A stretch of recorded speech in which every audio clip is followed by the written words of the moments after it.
नमस्कार, बिहार मिथिला न्यूज में आपका स्वागत है। मैं हूं मनोज।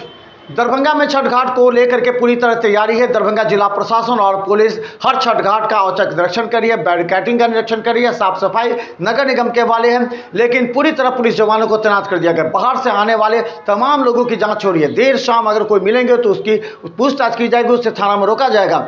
इस तरह दरभंगा रेलवे स्टेशन से लेकर के पूरे दरभंगा के बाजारों में एक नया माहौल और पुलिस प्रशासन की जिम्मेवारी। चलिए देखिए बाजारों में भी भीड़ भाड़ किस तरह है छठ को लेकर के, दिखाते हैं आपको।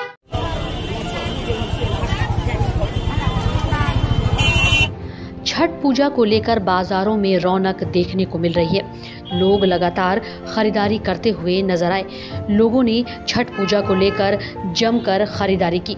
आपको बता दें कि 17 नवंबर से छठ पूजा की शुरुआत हो चुकी है।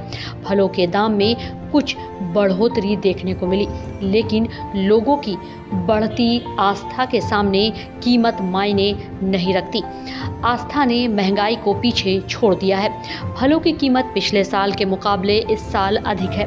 बाजारों में लोग जमकर महापर्व पूजा को लेकर खरीदारी कर रहे हैं। खरीदारी में उत्सव में कमी नहीं है। फलों के अलावा मिट्टी के बर्तन, सूप और छठ पूजा में इस्तेमाल होने वाली सभी सामग्रियों से बाजार गुलजार नजर आया। आपको बता दें कि पूजन सामग्री के दुकानों पर भी लोगों की अच्छी खासी भीड़ देखी गई। पूजा के सामान भी महंगे हो गए हैं, लेकिन महंगाई के सामने लोगों की आस्था भारी है। बाजारों में मिट्टी के चूल्हे भी बिक रहे हैं। बर्तनों की भी मांग बढ़ गई है। वहीं आपको बता दें कि ग्राहकों की भीड़ के कारण सड़क से आवागमन करने वाले लोगों को काफ़ी परेशानी का भी सामना करना पड़ रहा है। सड़कों पर कई लोगों को जाने आने की परेशानी झेलनी पड़ रही है। Bureau report, Bihar Mithila news.